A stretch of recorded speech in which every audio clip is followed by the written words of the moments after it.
నమస్కారం గురువు గారు. ప్రపంచ రంగస్థల దినోత్సవం సందర్భంగా మీ యొక్క సందేశాన్ని అందించాల్సిందిగా కోరుతా ఉన్నాం. అయితే మీరు మీ జీవితం మొత్తం కూడా కళారంగానికి, నాటక రంగానికి అంకితం చేశారు కాబట్టి మీ ద్వారా ఆ యొక్క అనుభవాలు పంచుకోవాలని కోరుకుంటున్నాం. మీరు మాట్లాడాల్సిందిగా తెలియజేస్తున్నాం. Thank you Ramavataram. తెలుగు నాటకరంగ కళాకారులందరికీ, తెలంగాణ ప్రాంత, ఆంధ్ర ప్రాంతంలో ఉన్నటువంటి సోదరులందరికీ కూడా ప్రపంచ రంగస్థల దినోత్సవం సందర్భంగా కళాభినందనలు, శుభాకాంక్షలు, శుభాభినందనలు.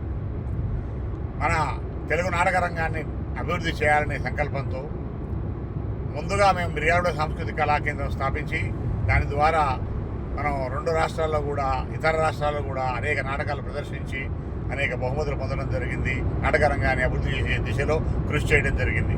అంతేకాకుండా మిర్యాలగూడ సాంస్కృతిక కళా కేంద్రం ద్వారా మనకు రాష్ట్ర స్థాయిలో, జిల్లా స్థాయిలో, ఇప్పుడు ప్రస్తుతం జాతీయ స్థాయిలో పద్య నాటక, సాంఘిక నాటకాల పోటీలు కూడా నిర్వహించి దిగ్విజయంగా నిర్వహిస్తున్నాం. అది మేము చేస్తున్న కృషిలో ఒక భాగం. అదేవిధంగా తెలంగాణ రాష్ట్రంలో నాటకాన్ని అభివృద్ధి చేయాలని చెప్పేసి ఉద్దేశం చేత తెలంగాణలో ఉన్నటువంటి నాటక సమాజాలన్నింటినీ కలిపి నాటక సమాజాల సమాఖ్యగా ఏర్పాటు చేశాను. దానికి నేను వ్యవస్థాపక అధ్యక్షుడిగా ఉండి దాన్ని స్థాపించాను. దాంతోపాటుగా మిగతా బాడీ కూడా ఏర్పాటు చేసుకుని రిజిస్టర్డ్ బాడీగా ఏర్పాటు చేసుకోవడం జరిగింది. తర్వాత ఈ ప్రస్తుతం జిల్లాలలో కూడా, ప్రతి జిల్లాలో కూడా ఈ నాటక సమాజాల సమాఖ్య బాడీ ఏర్పాటు చేయడం జరిగింది. అందులో ప్రస్తుతం నన్ను ఇంటర్వ్యూ చేస్తున్న పరివి రామవతారం గారు నల్లగొండ జిల్లా నాటక సమాజాల సమాఖ్యకు అధ్యక్షులుగా ఉన్నారు. మిర్యాలగూడ సాంస్కృతిక కళా కేంద్రానికి కూడా అధ్యక్షులుగా ఉండి కళాసేవ చేస్తున్నారు. ఈ విధంగా ఒక్కళ్ళే కాదు, మా దాంట్లో పులి కృష్ణమూర్తి గారు, పుల్లాపట్ట లక్ష్మీనారాయణ శర్మ గారు, గ్యారా సాయిల్ గారు, ఇంకా అనేక మంది కళాకారులు ఈ నాటక రంగం కోసం విశేష కృషి చేస్తున్నారు. ఇవాళ ప్రపంచ రంగస్థల దినోత్సవం సందర్భంగా మా మిర్యాలగూడకు చెందిన గ్యారా సాయిల్ గారిని అక్కడ రవీంద్ర భారతి లోపల సన్మానం కూడా చేస్తున్నాం. అయితే ఈ విధంగా నాటక రంగానికి కృషి చేయడంతో పాటుగా నేను వ్యక్తిగతంగా ఒక 25 పద్య నాటకాలు రచించాను. అదేవిధంగా ఒక 12 సాంఘిక నాటికలు రచించాను. ఒక 20 ఏకపాత్రాభినయాలు రచించాను. వీటిలో దాదాపుగా 80% దాకా ప్రదర్శనలు కూడా జరిగాయి. ఇంకా కొన్ని ప్రదర్శనలకు సుముఖంగా ఉన్నాయి. మా మిర్యాలగూడ సాంస్కృతిక కళా కేంద్రమే కాకుండా ఇంకా చాలా నాటక సమాజాలు కూడా నా నాటకాలను ప్రదర్శిస్తున్నారు. వరంగల్లో తెలంగాణ డ్రామాటిక్ అసోసియేషన్, కాకతీయ కళా పరిషత్తు, మరి జడ్చర్ల లోపల మన నవకళా జ్యోతి, అదేవిధంగా మన ఒంగోలు లోపల, తర్వాత మరి గుంటూరు లోపల, తెనాలి, మన అనంతపురం లోపల కూడా నా నాటకాల ప్రదర్శనకు ఇప్పుడు తయారవుతూ ఉన్నాయి. ఈ విధంగా అనేక నాటకాలు ప్రదర్శిస్తూ నాటక రంగానికి కృషి చేయాలని నా పట్టుదల వల్ల, నాకు అందరి సహకారం వల్ల నేను చేయగలుగుతున్నాను. అయితే ఇదంతా వ్యక్తిగతమైన విషయం.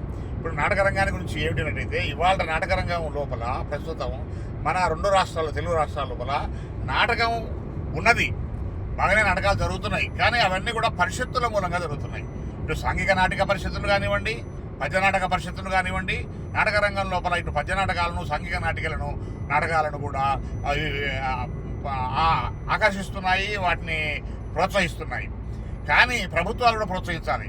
సరే, మన కృషి వల్ల, మేము ఇక్కడ తెలంగాణ లోపల నాటక రంగం కోసం చేస్తున్నటువంటి కృషి వల్ల, ఇప్పుడు తెలంగాణ నాటక సమాజాల సమాఖ్య యొక్క తీవ్రమైన కృషి వల్ల ఇప్పుడు సాంస్కృతిక శాఖ డైరెక్టర్ మామిడి హరికృష్ణ గారు చాలా వరకు నాటకాలకు సహకరిస్తున్నాడు. పద్య నాటకాలు వేసినా, సాంఘిక నాటకాలు వేసినా దరఖాస్తు పెట్టుకుంటే చాలు ఆయన ఆర్థికంగా సహకరిస్తున్నాడు. మేము 2-3 జిల్లాల లోపల నాటకోత్సవాలు నిర్వహిస్తే కూడా ఆర్థికంగా సహకరించాడు. మా మిర్యాలగూడ సాంస్కృతిక కళా కేంద్రం చేసే పరిషత్తు కూడా ఆయన ఆర్థికంగా సహకరిస్తున్నాడు. ఎవరు వచ్చి అడిగినా కూడా కాదనకుండా ఎంతో సహకారం చేస్తున్నాడు. అది నిర్వివాదాంశమైన అంశం. దానికి మామిడి హరికృష్ణ గారికి నేను ధన్యవాదాలు, అభినందనలు తెలియజేస్తున్నాను. అదేవిధంగా నాటక అకాడమీ కూడా ఇంతకుముందు బాద్మి శివకుమార్ గారు ఉన్నప్పుడు, తర్వాత మధ్యలో దీపికారెడ్డి గారు వచ్చినప్పుడు, ప్రస్తుతము మన అలేఖ్య పుంజాల గారు, వారు కూడా నాటక రంగానికి విశేషమైన కృషి చేయాలనే ప్రయత్నం జరుగుతోంది. పుంజాల గారితో మేము చర్చించి ఈ భవిష్యత్తు లోపల, బహుశా ఈ నెక్స్ట్ మంత్లో కానీ తర్వాత మంత్లో కానీ రాష్ట్ర స్థాయిలో, తెలంగాణ రాష్ట్ర స్థాయి లోపల నాటకోత్సవాలు నిర్వహించాలనుకున్నాము. ముందు జోను స్థాయిలో, దాని తర్వాత రాష్ట్ర స్థాయిలో పోటీలు నిర్వహించి మరి బహుమతులు ఇవ్వాలని చెప్పుకున్నాము. దానికి ఏదైనా అవార్డు పేరు కూడా పెట్టాలని ఆలోచనలో ఉన్నాము. అది చర్చలు జరుగుతూ ఉన్నాయి. తర్వాత డిప్యూటీ సీఎం గారు బట్టి విక్రమార్క గారిని కూడా కలిసి వారికి మనం రిప్రజెంటేషన్ ఇవ్వడం జరిగింది. వారు కూడా సానుకూలంగా స్పందించారు. అదేవిధంగా ఎఫ్డీసీ కూడా కొంత సహకారం చేస్తుంది మనకు. ఆ ఎఫ్డీసీకి రావాల్సిన నిధుల గురించి కూడా మేము డిప్యూటీ సీఎం గారికి రిక్వెస్ట్ చేయడం జరిగింది. వారు అవన్నీ కూడా పంపిస్తా అని చెప్పి కూడా నాకు హామీ ఇచ్చారు. అదేవిధంగా ఈ నాటక రంగాన్ని ముందుకు తీసుకోవడానికి ప్రయత్నం చేస్తున్నాం. అంతేకాకుండా మా తెలంగాణ నాటక సమాజాల సమాఖ్య కృషి ఏమిటి అన్నట్టయితే ఇవాళ ప్రపంచ రంగస్థల దినోత్సవం జరుపుతున్నాం. కొత్తబాడి ఏర్పడిన తర్వాత దీంట్లోపల జిల్లా అధ్యక్ష కార్యదర్శులను చిరు సత్కారం చేస్తున్నాం. ఎందుకంటే అయితే వాళ్ళు ఉత్సాహంగా జిల్లా లోపల కార్యక్రమాలు నిర్వహించాలని, ఎక్కడో ఒక రాష్ట్రంలోనే నిర్వహిస్తే కాదు, ప్రతి జిల్లా లోపల కొన్ని కార్యక్రమాలు జరగాలి, అది మా ఉద్దేశం. అయితే దాంతోపాటుగా సీనియర్ కళాకారులు ఒక 10 జిల్లాల నుంచి 10 మందిని మోస్ట్ సీనియర్ అంటే 70 సంవత్సరాల పైన ఉండి నాటక రంగానికి ఇంతకుముందు విశేష కృషి చేసినటువంటి కళాకారులను కూడా సన్మానిస్తున్నాము. అది ప్రపంచ రంగస్థల దినోత్సవ పురస్కారం అని ఇస్తూ సన్మానిస్తున్నాము వారిని. అందులో మా ముందున్నటువంటి సాయిల్ గారు, గ్యార సాయిల్ గారు ఈరోజు సన్మానించబడుతున్నాడు. ఇంకా 10 మంది ఉన్నారు. అయితే ఇవన్నీ ఎందుకు చేస్తున్నామంటే కళాకారుల లోపల ఉత్సాహాన్ని నింపి నాటక రంగానికి విశేషమైన కృషి చేయడం. ప్రభుత్వం తరపున నాటక రంగానికి వివిధ అవార్డులతో పాటుగా చాలా సహాయ సహకారాలు పొందడం.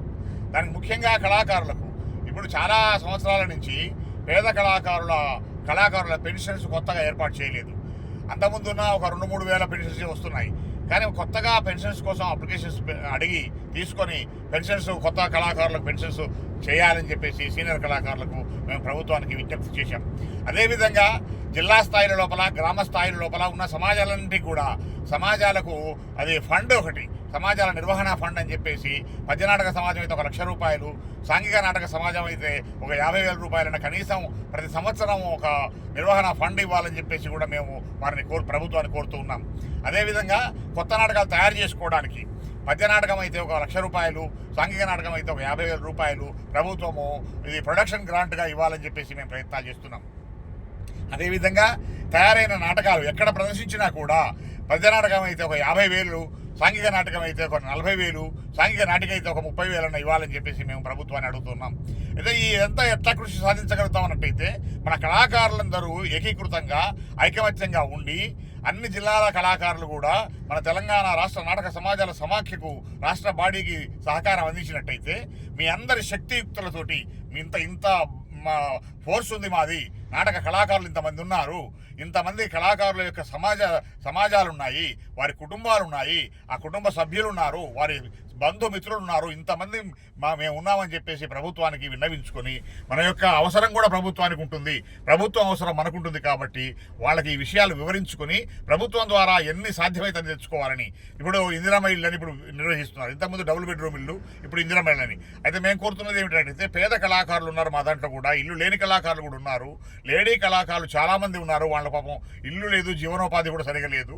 అలాంటి కళాకారులందరికీ కూడా ఈ ఇందిరమ్మ ఇళ్లలో కొంత పర్సెంటేజ్ ఇచ్చి వాళ్ళ ఆ ఇందిరమ్మ ఇల్లు కూడా వీళ్ళకి శాంక్షన్ చేయాలని చెప్పేసి కూడా మా యొక్క డిమాండ్. అయితే ఈ విధంగా ప్రతి మండల స్థాయిలో కనీసం ఒక చిన్న థియేటరు, జిల్లా స్థాయిలో ఒక పెద్ద థియేటర్ రంగస్థలం ఏర్పాటు చేయాలని చెప్పేసి అక్కడ ప్రతి ఆదివారం నాటక వారంగా పెట్టి నాటకోత్సవాలు నిర్వహించాలని చెప్పేసి మేము ప్రభుత్వాన్ని డిమాండ్ చేస్తున్నాం. రవీంద్ర భారతిలో కూడా ప్రతి వారం ఒక రోజును కేటాయించి, అది ఆదివారం అయితే మరీ మంచిది, కేటాయించి నాటకోత్సవాలు ఉదయం నుంచి సాయంకాలం దాకా నాటకోత్సవాలు నిర్వహించాలని, పల్లె ప్రాంతాల్లో ఉన్నటువంటి నాటక సమాజాలు కూడా రవీంద్ర భారతిలోకి వచ్చి నాటకాలు వేసే అవకాశం, అదృష్టం కలిగించాలని ప్రభుత్వాన్ని మేము కోరుతున్నాం. అదేవిధంగా ఈ మన రాష్ట్రంలో ఉన్నటువంటి నాటకాలు, మంచి మంచి నాటకాలను కొన్ని సెలెక్ట్ చేసుకొని ఇతర రాష్ట్రాల్లోకి మనకు మన ఆంధ్రప్రదేశ్, మన తెలంగాణలోనే కాకుండా మిగతా రాష్ట్రాల్లో కూడా, మన భాషేతర రాష్ట్రాల్లో కూడా, ఎందుకంటే ఒక రాష్ట్రం యొక్క నాటకాలు ఇంకో రాష్ట్రంలో చూపించినట్టయితే ఇది నాటకాల యొక్క మార్పిడి జరిగి ఎలా ఉంది, మన నాటకం ఎలా ఉంది, ఇతర రాష్ట్రాల నాటకాలు ఎలా ఉన్నాయి అనేది తెలుసుకొని మన నాటక రంగాన్ని డెవలప్ చేసుకునే అవకాశం ఉంటుంది. కాబట్టి ఆ విధంగా మన తెలంగాణ నాటకాలను ఇతర రాష్ట్రాలకు కూడా పంపించాలని, కేంద్రంలో కూడా ఢిల్లీలో కూడా ప్రదర్శింపజేయాలని, అన్ని రాష్ట్ర కేంద్రాల లోపల ప్రదర్శింపజేయాలని కూడా మేము వారిని డిమాండ్ చేస్తున్నాం, ప్రభుత్వాన్ని డిమాండ్ చేస్తున్నాం. ప్రభుత్వమే కాకుండా సాంస్కృతిక శాఖ విడుదల చేస్తున్నాం. ఇంకొక ముఖ్యమైన విషయం ఏమిటంటే కేంద్ర సాంస్కృతిక శాఖ ద్వారా కూడా, తర్వాత దక్షిణాత్య సాంస్కృతిక మండలి ద్వారా కూడా కొంత ఆర్థిక సహకారం మన సమాజాలకు రావాలి. దానికి మేము సాంస్కృతిక శాఖ డైరెక్టర్ మామిడి హరికృష్ణ గారిని, తర్వాత నాటక అకాడమీ చైర్మన్ శ్రీ అలేఖ్య పుంజాల గారిని మేము రిక్వెస్ట్ చేస్తున్నది ఏమిటి అంటే, మేడం మీరు అక్కడికి ఎలా పోవాలి, కేంద్ర సాంస్కృతిక శాఖ నుంచి, తర్వాత దక్షిణాత్య కళామండలి నుంచి మేము ఫండ్స్ ఎలా తీసుకోవాలనేది మా నాటక సమాజాలకు మీరు ట్రైనింగ్ ఇచ్చి, నాటక సమాజాలు కొన్నింటిని టేకప్ చేసి వాటి అప్లికేషన్లు మీరు సపోర్ట్ చేసి, మీరు రికమెండ్ చేసి ఆ కేంద్ర సాంస్కృతిక శాఖకు దక్షిణాత్య కళామండలికి కూడా పంపించాలని, అక్కడి నుంచి కూడా మన నాటకాలకు ఫండ్స్ రావాలని. అదేవిధంగా పరిషత్తులు నిర్వహిస్తున్న మన తెలంగాణలో చాలా తక్కువ పరిషత్తులు ఉన్నాయి, ఆంధ్రలో ఎక్కువ పరిషత్తులు నిర్వహిస్తున్నారు. అయితే మన తెలంగాణలో కూడా ఇప్పుడు మిర్యాలగూడ సాంస్కృతిక కళా కేంద్రం గొప్పగా పద్య నాటకాలు, సాంఘిక నాటకాలు రెండు గొప్ప పరిషత్తులు నిర్వహిస్తుంది. అలాంటి పరిషత్తుకు ఎక్కువ ఫండ్స్ అవసరమవుతాయి.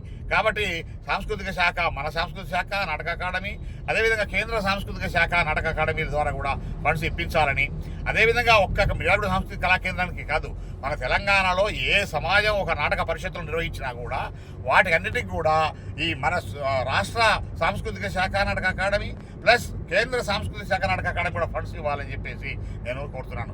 ఈ మధ్యకాలం లోపల కేంద్ర సాంస్కృతిక శాఖ ఒక అనుబంధ శాఖను మన హైదరాబాద్లో ఏర్పాటు చేసింది. అయితే ఆ శాఖ ద్వారా ఇంతవరకు ఏమీ మన నాటక సమాజాలకు ఎలాంటి సదుపాయాలు, సహకారాలు దొరకలేదు.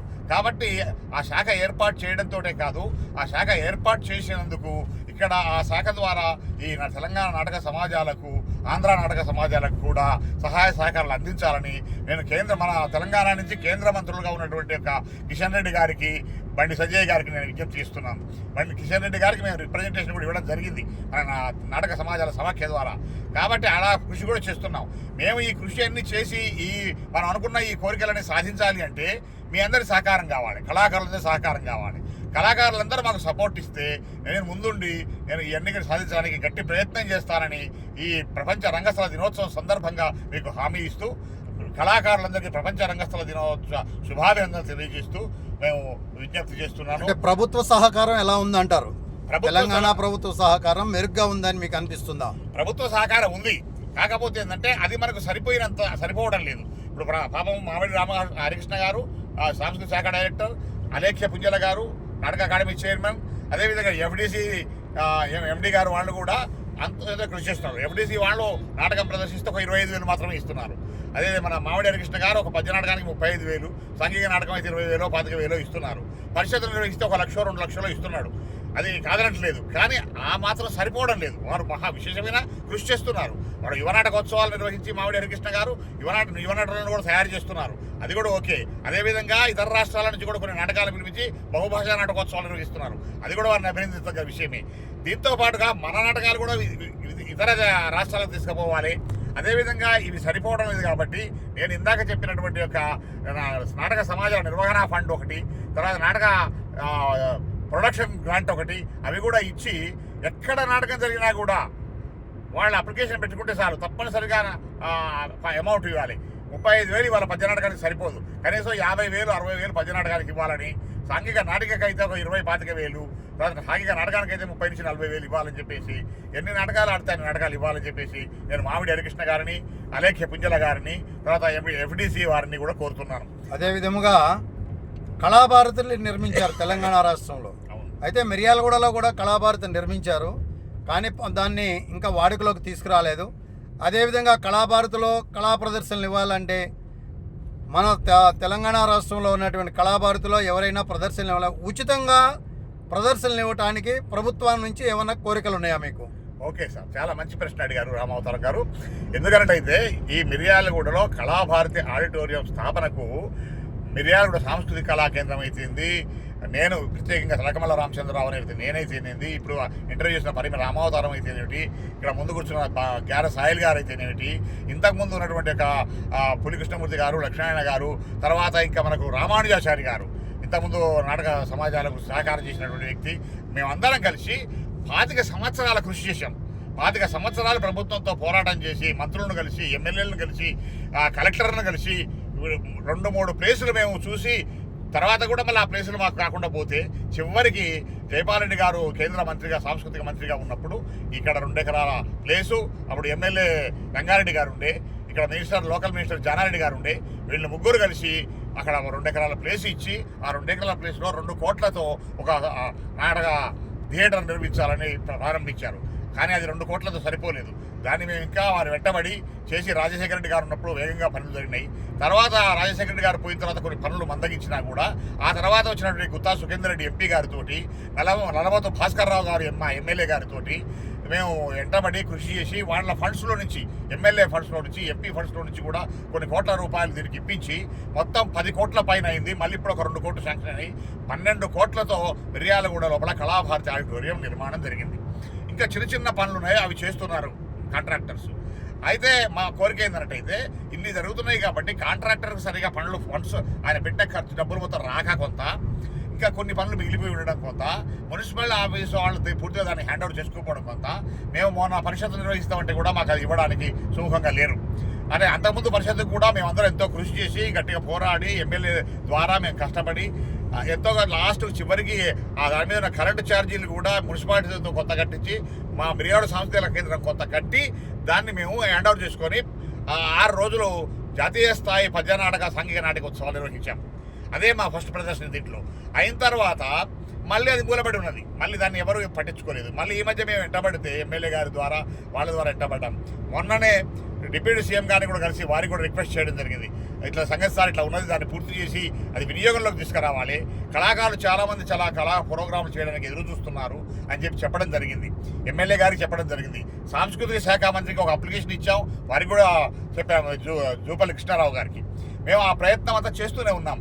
అయితే అది కొద్ది కాలం లోపల తయారైపోయి ఎమ్మెల్యే గారి కృషి వల్ల, మాజీ ఎమ్మెల్యే గారి కృషి వల్ల, అంతకుముందున్న ఎమ్మెల్యే గారి కృషి వల్ల, జూలకంటి రంగారెడ్డి గారి కృషి వల్ల, నల్లమోతు భాస్కరరావు గారి కృషి వల్ల, అంతకుముందు ఉన్నటువంటి జానారెడ్డి గారు, తర్వాత మన దీన్ని శాంక్షన్ చేయించినటువంటి జయపాల్ రెడ్డి గారు, వీళ్ళందరి కృషుల వల్ల అది ఈ స్థాయికి వచ్చింది.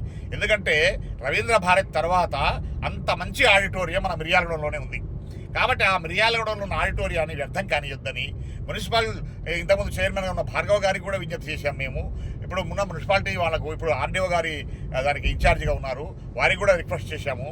కాబట్టి త్వరలో అది పూర్తి చేసి మీరు చేయాలి. ఈ సంవత్సరం మేము జాతీయ నాటక పరిషత్తు నిర్వహించడానికి ఆ ఆడిటోరియం లేక, అంతకుముందు ఆడిటోరియం నిర్వహించి ఇప్పుడు బయట నిర్వహిస్తే బాగుండదని ఈ సంవత్సరం మేము నిర్వహణ కూడా వాయిదా వేసుకున్నాం. అది ప్యూర్లీ కళాభారతి ఆడిటోరియం మా చేతికి రాకపోవడం వల్లనే వాయిదా వేసుకున్నాం. కాబట్టి ఈ బాధలన్నీ గుర్తించి ఎమ్మెల్యే గారు, మన స్థానిక ఎమ్మెల్యే గారు లక్ష్మారెడ్డి గారు, అదేవిధంగా మన సాంస్కృతిక శాఖ మంత్రి జూపల్లి కృష్ణారావు గారు, తర్వాత డిప్యూటీ సీఎం గారు మన బట్టి విక్రమార్క గారు, సీఎం గారు రేవంత్ రెడ్డి గారు ఈ విషయాన్ని గురించి పరిశీలన చేసి చర్చించి, తర్వాత ముఖ్యుడైన జానారెడ్డి గారు బాధ్యత తీసుకొని ఈ మిర్యాలగూడ ఆడిటోరియాన్ని మళ్ళీ రంగస్థలం తేవడమే కాదు, ఇక్కడ ఈ రంగస్థలం నాటకాల కోసము, రంగస్థల కార్యక్రమాల కోసమే ముఖ్యంగా అన్ని కళలు దీంట్లో ప్రదర్శించుకోవచ్చు. నాటకాలకు మాత్రం చాలా ఖర్చులు అవుతున్నాయి. 70-80 వేలు, ₹1,00,000 ఒక నాటక ప్రదర్శనకు, పద్య నాటక వేయాలి అవుతున్నాయి. కాబట్టి నాటక ప్రదర్శనలకు ఈ ఆడిటోరియాన్ని ఉచితంగా ఇవ్వాలని చెప్పేసి మేము ఎమ్మెల్యే గారి దగ్గర నుంచి, మంత్రి గారి దగ్గర నుంచి, డిప్యూటీ సీఎం గారి దగ్గర నుంచి, సీఎం గారి దగ్గరికి కూడా మేము రికమెండేషన్లు పెడుతున్నాము, మేము విజ్ఞప్తి చేస్తున్నాము. కాబట్టి ఈ విషయంలో కళాకారులందరూ కూడా మాకు సపోర్ట్ చేయాలని, ఇలాంటి సమాజాలు ఇప్పుడే ఈ మధ్య కాలంలో వరంగల్లో కూడా మన కాళోజీ కళాక్షేత్రం ఒకటి నిర్మించడం జరిగింది. కానీ గ్రాండ్గా అది చాలా పెద్ద ఖర్చుతోటి 25-30 కోట్లతో నిర్మించారు వాళ్ళు. దాన్ని కూడా మేము కోరుతున్నాం, రిక్వెస్ట్ చేస్తున్నాం. కళాకారులకు దాంట్లో పెద్ద 30 నుంచి 50 వేల దాకా ఫీజు పెడుతున్నారు. దయచేసి కళాకారులకు ఫీజులు పెట్టొద్దు. మిగతా కార్యక్రమాలకు మీరు ఎంత ఫీజు అన్నా పెట్టుకోండి, కానీ కళా సంస్థలకు ఫీజులు ఉచితంగా ఇవ్వాలని, కాళోజీ కళాక్షేత్రం కూడా ఉచితంగా ఇవ్వాలని, రవీంద్ర భారతిని కూడా, హైదరాబాద్ రవీంద్ర భారతిని కూడా ఈ నాటక సమాజాలకు ఉచితంగా ఇవ్వాలని చెప్పేసి మేము ప్రభుత్వాన్ని డిమాండ్ చేస్తూ ఉన్నాం.